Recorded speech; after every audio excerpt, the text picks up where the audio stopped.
கர்த்தருடைய பரிசுத்தமான நாம மகிமைப்படுவதாக. 120 நாட்களில் வேத வாசிப்பு திட்டத்தின் 54வது நாளுக்காக கர்த்தரை துதிக்கிறேன். இந்த நாளிலே வாசித்ததான வேத பகுதியின் சுருக்கத்தை உங்களோடு பகிர்ந்து கொள்கிறேன். 2 சாமுவேல் 10ஆம் அதிகாரத்தில் தாவீது அரசாங்கத்துக்கு வந்த பின்பு அம்மோன் புத்திரின் ராஜாவுக்கு இறந்து போன பின்பு அவன் மகனுக்கு ஆறுதல் சொல்லும்படியாக தன்னுடைய போர் பிரபுக்களை அனுப்பி வைக்கிறான்.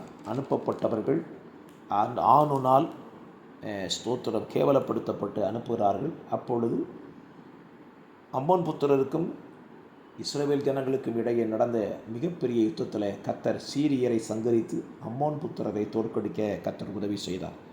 11ஆம் அதிகாரத்திலே தாவீதினுடைய பாவத்தின் வீழ்ச்சியை குறித்து இந்த அதிகாரம் நமக்கு சித்தரிக்கிறது. உரியா கொலை செய்யப்படுகிறான்.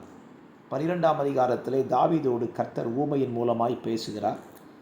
தாவீது தன்னுடைய தவறு நிமித்தம் தாவீதின் பிள்ளை மரிக்கிறது. கர்த்தர் அவனுக்கு குடும்பத்துக்கு மேல் வருகிறதான தண்டனையை கூறுகிறார். யோவாபினுடைய யுத்த வெற்றியை தாவீது இறுதியாக பற்றி கொள்கிறான்.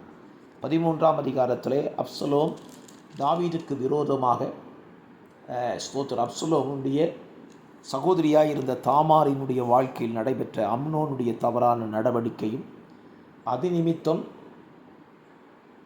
அம்னோன் அப்சலோமால் கொல்லப்படுகிறதை குறித்தும் இந்த அதிகாரத்தில் நீங்கள் வாசிக்க முடியும்.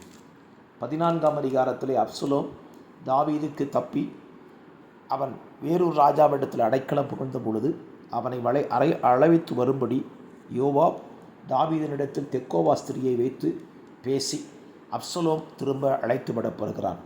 15ஆம் அதிகாரத்தில் அப்சலோம் தனக்கு முன்பாக ஓடக்கூடிய 50 ரதங்களையும் குதிரை வீரர்களை சம்பாதித்து தாவீதினிடத்தில் தவறான காரியத்தை சொல்லி அவன் தாவீதுக்கு விரோதமாய் தன்னை ராஜாவாக அபிஷேகம் பண்ணுகிற செய்தியையும் இது நிமித்தம் தாவீது ராஜ்யபாரத்தை விட்டு கால்நடையாக இஸ்ரவேலை விட்டு அவன் வெளியே செல்வதை குறித்தும் இந்த அதிகாரத்தில் நீங்கள் வாசிக்க முடியும். இப்படி அவன் வெளியே செல்லும்போது அவனை தூஷிக்கிற ஒரு சம்பவத்தை குறித்து 16ஆம் அதிகாரத்தில் சீமேயி என்கிற மனுஷன் தாவீதை தூஷிக்கிறான். அப்படி அவன் தூஷிக்கும் பொழுது கர்த்தருடைய வார்த்தையை அவனுக்கு விரோதமாய் கொல்லும்படியாக அவன் உணர்ந்தவள் கேட்டுக்கொள்கிறார்கள். ஆகிலும் தாவீது தேவக்கரத்திலே தன்னை ஒப்புக் கொடுக்கிறான். அப்சலோமோடு கூட இருந்த அகித்தோப்பேல் அப்சலோமுக்கு தவறான ஆலோசனை சொல்லுகிறான். அது நிமித்தம் தேவனுடைய வார்த்தை தாவீதினுடைய குடும்பத்தில் நிறைவேறுகிறது. 17ஆம் அதிகாரத்தில் அப்சலோம் அகித்தோப்பேலினுடைய ஆலோசனை கேட்டாலும் அர்கீனாகிய ஊசாய் சொன்ன ஆலோசனையை கேட்டு நடந்து கொண்டது நிமித்தம் அகித்தோப்பேல் தான் சொன்ன காரியம் நடக்கவில்லை என்று சொல்லி அவன் தன் வீட்டு காரியங்களை ஒழுங்குபடுத்தி மரித்து போகிறான். இதன் பின்பு தாவீதுக்கு உதவி செய்கிறதான பர்சிலாவை குறித்து இந்த அதிகாரத்தில் வாசிக்கிறான். 18ஆம் அதிகாரத்தில் யோவாபுக்கும் அப்சலோமுக்கும் இடையே நடந்த மிகப்பெரிய யுத்தத்தில் அப்சலோம் யோவாபால் கொல்லப்படுகிறான். அப்படி கொல்லப்பட்ட செய்தி கேள்விப்பட்ட தாவீது அவனுக்காக ஸ்தோத்திரம் அழுகிற அழுகையை குறித்து இந்த அதிகாரத்திலே கடைசியில் வாசிக்க முடியும். 19ஆம் அதிகாரத்தில் ராஜா அப்சலோமுக்காக அழுது புலம்புகிறார் என்ற செய்தியை யோவாப் கேள்விப்பட்ட பொழுது ராஜாவினிடத்தில் யோவாப் பேசுகிறான். தாவீது எழுந்திருந்து ஜனங்களை ஏற்றுக்கொள்கிறார். திரும்ப தாவீது யூதாவின் மேல் அரசாட்சியாக செய்யப்படும்படியாக அவனை திரும்பவும் ராஜாபிஷேகம் செய்கிறார்கள். அப்பொழுது தாவீதை தூஷித்ததான சீமேயி முதல் ஆளாக புறப்பட்டு வந்து தாவீதினிடத்திலே மன்னிப்பு கோருகிறான்.